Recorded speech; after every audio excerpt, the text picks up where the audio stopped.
नमस्कार, आप देख रहे हैं BNH न्यूज सच, तेज और देश की आवाज।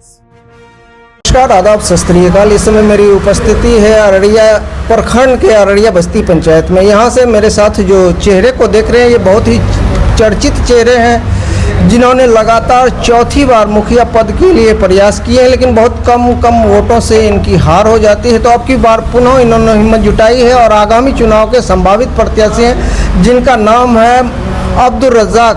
तो आइए जानते हैं इनसे क्या कुछ इनकी मंशा है, मुखिया बनके क्या कुछ करना चाहेंगे अपने अररिया बस्ती पंचायत के लिए। तो जानते हैं उन्हीं से। महोदय, आपका स्वागत है बिहार न्यूज हब पे। जी, आपके चैनल में, आपके चैनल को देखने वाले सभी लोगों को मेरा आदाब, नमस्कार, सलाम है। सबसे बड़ी चीज़ ये है कि मैं 2006 से चुनाव लड़ रहा हूँ, लेकिन अल्लाह को मंजूर नहीं था, नहीं हो पाया, कोई दिक्कत नहीं है, लेकिन मैंने हिम्मत नहीं हारा। 600 वोट से मेरी शुरुआत हुई, 600 से 1100, 1100 से 1800, 1800 से 2300। जनता ने मोहब्बत दिया, मेरे मुकद्दर में नहीं था, शायद कहीं कमी रही होगी। तो कहते हैं ना कि गिर के संभलना ही बहुत बड़ी बात है। तो हम गिर के खड़े होने के प्रयास कर रहे हैं और सभी लोगों से मेरा ये आग्रह है कि इस बार आप अब्दुल रज़ाक को अपना कीमती वोट दें। एक बार विश्वास करें, देखें कि अब्दुल रज़ाक आपके लिए क्या कर सकता है। अगर मैं मुखिया पद पर जीतता हूं तो यकीन जानिए अररिया बस्ती पंचायत को मैं आदर्श पंचायत बनाने का काम करूंगा। और जहां तक बात आप देख रहे हैं, पिछले 25 सालों में एक भी विकास नहीं हो पाया है। जो भी मुखिया पद पर आसीन हुए, उन्होंने अररिया बस्ती को लूटने का काम किया है, यहाँ के जनताओं को बरगलाने का काम किया है, जाति पाति पे बांटने का काम किया है। लेकिन अब्दुल रज़ाक एक सूत्र में, एक डोर में बांधने का काम करता है, जिसके वजह से अब्दुल रज़ाक पिछड़ जाता है। मैं ऐसी राजनीति नहीं करता कि लोगों को ठेस पहुंचे, और अल्लाह ने चाहा तो मैं सभी पूरे पंचायत के वोटरों को, पूरे पंचायत के वासियों को साथ लेकर चलूंगा। खा वो अमीर हो चाहे गरीब हो, मेरे लिए सभी बराबर होंगे। महोदय, आपके नज़र में इस अररिया बस्ती पंचायत की मुख्य समस्याओं में क्या कुछ दिखता है? चाहे वो शिक्षा हो, स्वास्थ्य हो, रोड हो, गली नाली का काम हो, या फिर प्रधानमंत्री आवास में हो रहे भ्रष्टाचार पे लगाम लगाना, इन सब पे क्या कुछ आपको? देखिए, अररिया बस्ती पंचायत में मुख्य समस्या है बाढ़ का।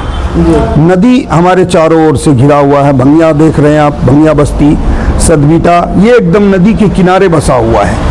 दोनों तरफ से नदी है। सरकार का ध्यान भंगिया अररिया बस्ती पर आकर्षित नहीं है। बार बार मैंने प्रयास किया कि इस पर सरकार का ध्यान जाए, यहाँ के जो जीते हुए प्रतिनिधि हैं उनका ध्यान जाए, लेकिन सभी ने लूटने खसोटने का काम किया है। बात रही आवास योजना की, आवास योजना पर यहाँ के जो प्रतिनिधि, अभी प्रेजेंट प्रतिनिधि है, 25 से 30 हजार रुपए लेने का काम किया है। आपके नाम से इंदिरा आवास है भाई, आप पैसा दो, आपके अकाउंट में पैसा पहुंचेगा। पहले वसूली, उसके बाद जनता को लाभ। ये भ्रष्टाचार नहीं तो और क्या है। तो आपके, अगर अल्लाह आपको जीत देती है और आप यहाँ की जनता सेवा के लिए मुखिया बन के आते हैं, तो क्या आपके भी कार्यकाल में भ्रष्टाचार इसी प्रकार रहेगा आवास के सिलसिले में, आवास के नाम पे, या फिर कुछ परिवर्तन भी आएगा?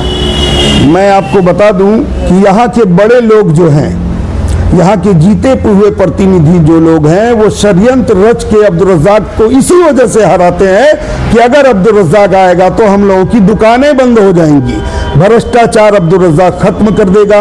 1 रुपया किसी जनता से नहीं लिया जाएगा। आवास के नाम पे, वृद्धा पेंशन के नाम पर, और भी जितनी योजनाएं हैं उसके नाम पर जनता के लिए फ्री सेवा, आपको एम्बुलेंस किया जाएगा इंशाअल्लाह अगर मैं जीता तो।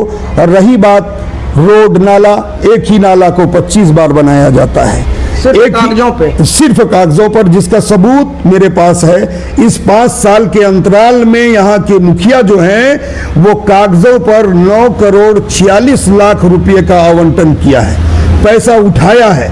आप जमीन पर जो देखेंगे तो एक ईंट का काम नहीं है, एक ईंट का काम नहीं है जमीन पर।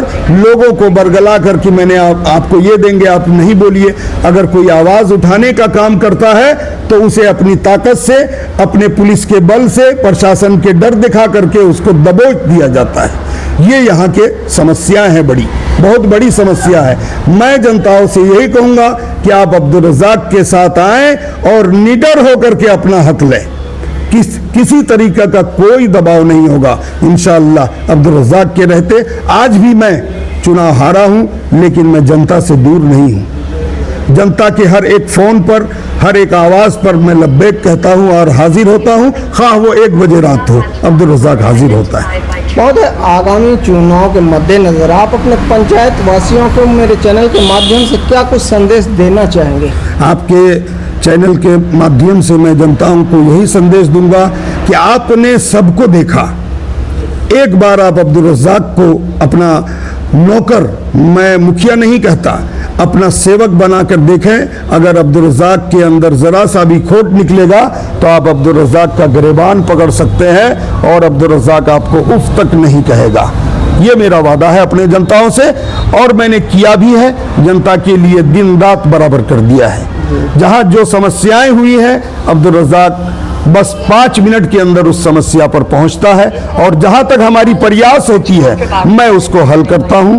और अल्लाह ने चाहा मैं पद पे रहूं ना रहूं, जनता के प्रति मैंने अपना जिंदगी समर्पित कर दिया है, सुपुर्द कर दिया है। यही मेरे लिए बहुत बड़ी बात है।